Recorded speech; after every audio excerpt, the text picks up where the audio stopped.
क्या आपने कभी सोचा है कि हमारे भारत किसान कोहिनूर हीरा आखिर गया कहाँ? वह कहाँ से आया था और वो इस वक्त कहाँ है? उसका इतिहास क्या रहा है? क्या सच में कोहिनूर हीरा आदमियों के लिए एक श्राप था? गाइस, मैं ऐसा इसलिए कह रहा हूँ क्योंकि यह हीरा जिस भी राजा या बादशाह के पास रहा है उसका पतन निश्चित हुआ है। तो चलिए गाइस, मैं आपको कोहिनूर हीरे के बारे में ऐसा इतिहास बताऊंगा जिसे सुनकर आपको शायद बिलीव ना हो।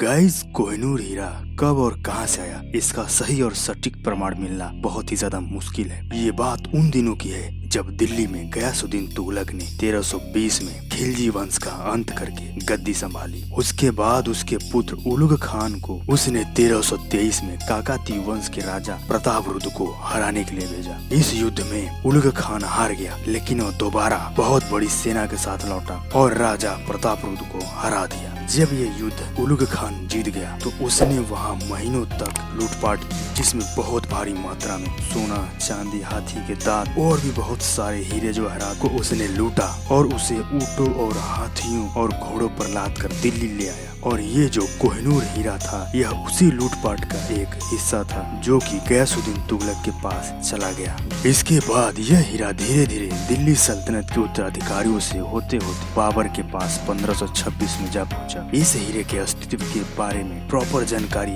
1526 से ही मिलती है। यहाँ तक कि बाबर ने अपनी आत्मकथा बाबरनामा में इस हीरे के बारे में लिखा है। बाबर के हिसाब से यह हीरा 1294 में मालवा के एक राजा के पास था। आपको जानकर हैरानी होगी कि बाबर ने इस हीरे को इतना कीमती बताया है कि यह हीरा पूरे संसार का 2 दिनों तक पेट भर सकता है। बाबरनामा में यह भी लिखा है कि अलाउद्दीन खिलजी ने यह हीरा जबरदस्ती मालवा के राजा से ले लिया था। फिर धीरे धीरे दिल्ली सल्तनत से होते हुए यह बाबर के पास जब पहुंचा। जैसा कि मैंने पहले ही कहा था कि इस कोहिनूर हीरे के बारे में बिल्कुल सही और सटीक जानकारी मिलना बहुत मुश्किल है कि आखिर यह आया कहां से था। लेकिन बाबर और हुमायूं की आत्मकथाओं में जो बातें बताई गई हैं उसे सुनकर वाकई आप इस हीरे को श्रापित मानने पर मजबूर हो जाएंगे। हुमायूं की आत्मकथा के अनुसार यह कोहिनूर हीरा पहले ग्वालियर के कछवाहा शासकों के पास था, जिसके बाद यह तोमर राजाओं के पास पहुंचा। तोमर को सिकंदर लोदी ने हराकर कोहिनूर हीरा ले लिया। सिकंदर ने तोमर राजा को बंदी बनाकर दिल्ली लाया, जिसके बाद मुगलों से युद्ध हुआ। उसके बाद मुगल साम्राज्य आया तो उसने तोमर राजा को छोड़ दिया, जिससे खुश होकर तोमर राजा ने कोहिनूर हीरा हुमायूं को दे दिया। लेकिन हुमायूं की किस्मत इतनी खराब थी कि वह शेरशाह सूरी से हार गया, जिसके बाद कोहिनूर हीरा शेरशाह सूरी के पास चला गया और शेरशाह सूरी की भी मौत तोप के गोले के लगने से हो गई। उसके बाद उसका पुत्र जलाल खान कोहिनूर हीरे का मालिक बन गया, लेकिन वो भी अपने साले द्वारा हत्या कर दिया गया। उसके बाद उसके साले का भी तख्ता पलट उसके ही मंत्री ने कर दिया, जिसके बाद कोहिनूर हीरा उसके पास चला गया। लेकिन उसकी भी किस्मत इतनी बुरी थी कि वह एक युद्ध में आंख में चोट लगने से युद्ध हार गया।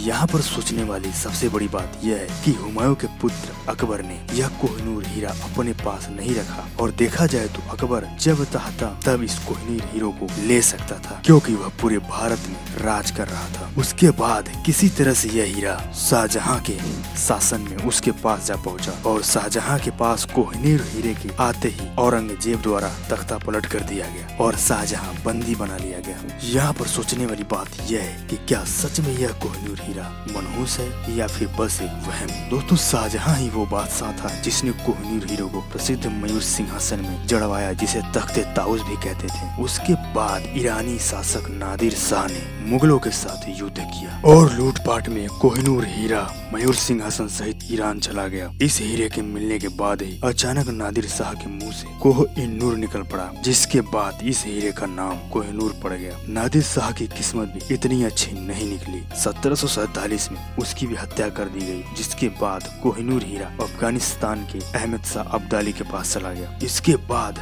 शुजा शाह 1830 में अफगानिस्तान से कोहिनूर हीरे को लेकर भाग गया और पंजाब में जा पहुंचा। वहां पर जाकर उसने यह कोहिनूर हीरा पंजाब के ग्रेट महाराजा रंजीत सिंह को उपहार स्वरूप दिया। इसके बदले में महाराजा रंजीत सिंह ने शुजा शाह को अफगानिस्तान में मदद किया। तो चलिए अब मैं आपको बताता हूँ कि आखिर कोहिनूर हीरा भारत से बाहर कैसे गया। जब 1839 में महाराजा रंजीत सिंह की मृत्यु हो गई तो उन्होंने अपने वसीयत में कोहिनूर हीरे को पुरी के जगन्नाथ मंदिर में दान देने की बात की। लेकिन उनकी इस बात पर विवाद हो गया और तब यह कार्य पूरा न हो सका। उसके बाद 1849 में लाहौर में ब्रिटिश का कब्जा हो गया, जिसके तहत पंजाब पर ब्रिटिशों का अधिकार हो गया और लाहौर के महाराजा द्वारा कोहिनूर हीरा ब्रिटेन की महारानी विक्टोरिया को सौंप दिया गया। अब जो बात मैं आपको बताने जा रहा हूँ वह आपको सच में शॉक्ड कर देगी। गाइस, इतिहास में न जाने कितने युद्ध सिर्फ इस कोहिनूर हीरे को पाने के लिए हुआ। राजा महाराजा अपने राज्यों के लिए नहीं,